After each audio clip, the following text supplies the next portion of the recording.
ભરૂચ જિલ્લામાં શુક્રવારે ભારે વરસાદની આગાહીને લઈને ભરૂચ જિલ્લાનું વહીવટી તંત્રએ રેડ એલર્ટ જાહેર કર્યું છે, જેને લઈને શાળા કોલેજમાં રજા જાહેર કરવાની જાહેરાત જિલ્લા કલેક્ટર દ્વારા કરવામાં આવી છે। સાથે એનડીઆરએફ એસડીઆરએફની ટીમને સ્ટેન્ડ બાય રાખવામાં આવી છે। લોકોને પણ શુક્રવારે સાવચેતીના પગલાં લેવાની અપીલ જિલ્લા વહીવટી તંત્રના અધિકારી અને જિલ્લા કલેક્ટરે કરી છે। હવામાન વિભાગ દ્વારા આવતીકાલે જિલ્લામાં અતિભારે વરસાદની આગાહીને ધ્યાનમાં રાખીને ભરૂચ જિલ્લા વહીવટીતંત્ર સંપૂર્ણ એલર્ટ મોડમાં છે। પરિસ્થિતિને પહોંચી વળવા જિલ્લા કલેક્ટર ડોક્ટર નવનાથ ગવાણેના માર્ગદર્શન હેઠળ વિવિધ સાવચેતીના પગલાં લેવામાં આવ્યા છે। જિલ્લાની તમામ સરકારી ખાનગી શાળાઓ તેમજ કોલેજોમાં આવતીકાલે રજા જાહેર કરાઈ છે। સંભવિત પૂર અને પાણી ભરાવાની સ્થિતિને પહોંચી વળવા એનડીઆરએફ અને એસડીઆરએફની ટીમો સ્ટેન્ડ બાય છે। શક્યતા ધરાવતા 83 જેટલા ગામો અને વિસ્તારોમાં વિશેષ તકેદારી રાખવા માટે અધિકારીઓને સૂચના આપવામાં આવી છે। જિલ્લા કલેક્ટરે અપીલ કરી છે કે બિનજરૂરી બહાર ન નીકળો, નાળા નીચાણવાળા વિસ્તારોમાં જવાનું ટાળવું અને સૂચનાઓનું પાલન કરો। નમસ્કાર, હું doctor Navnath Gawane, collector and district magistrate Bharuch.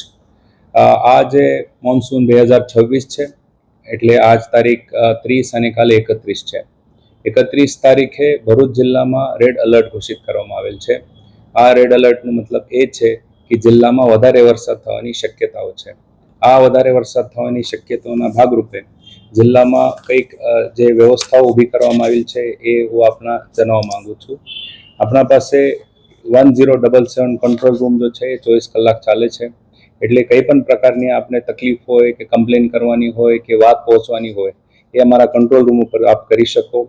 એના સાથે જિલ્લાના સમગ્ર તંત્ર, police, panchayat, RNB, electricity, fisheries, GIDC, આ બધાની તૈયારીઓ જે સતત ચાલતી હોઈએ છે, અને એ તૈયારીના ભાગરૂપે આપણે બધા તાલુકાઓમાં અલગ અલગ ટીમોની રચના કરવામાં આવેલ છે। આ ટીમો સતત જો છે પરિસ્થિતિના ધ્યાને રાખીને હાલ જે છે ફિલ્ડ ઉપર ઊભી છે। આપણા પાસે 20 બોટ ફાઇબરની છે, 6 બીજી બોટો છે, એટલે એ બોટોનું પણ આયોજન કરવામાં આવેલ છે।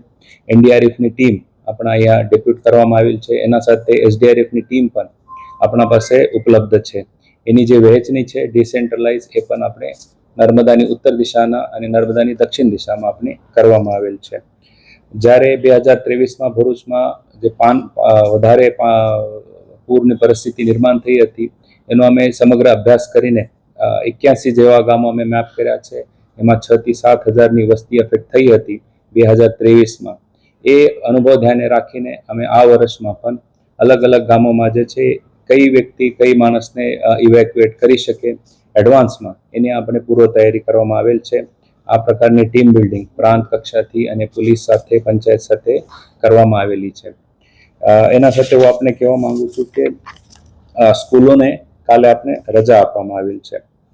આપના માટે એક મહત્વનું એક વિષય હોય છે કે સરદાર સરોવર ડેમની સપાટી એ અત્યારે 128 મીટર જેવી છે। જ્યારે સરદાર સરોવર 132 મીટરને ક્રોસ કરશે એટલે 132.65 મીટર, ત્યારે અલર્ટ લેવલે આવી જશે, એટલે 70 થી 80% ડેમ જો છે અલર્ટ લેવલે છે। ઉપરવાસના જે વરસાદ છે સરદાર સરોવર ડેમમાં એ અત્યારે પણ -10 થી -50% છે, એટલે એનું ડિસ્ચાર્જ થવાની શક્યતાઓ જે છે એ આ 2-4 દિવસમાં ઓછી છે। ત્યારે પણ આપણે છે એ બધી તૈયારી કરવામાં આવેલ છે। ગોલ્ડન બ્રિજની હાલની સપાટી 1.9 મીટર છે, અને જ્યારે એ 7 મીટરમાં આવી જશે એટલે 7 મીટર પછી બાજુની વિસ્તારમાં પાણી ફરવાની શક્યતા ઊભી થાય છે। એટલે આપણા પાસે એક સફિશિયન્ટ સ્પેસ અત્યારે પણ છે, પરંતુ તાકીદારી બધાએ રાખવું જોઈએ। આપણે થકી હું કંઈક સૂચનાઓ આપવા માંગુ છું।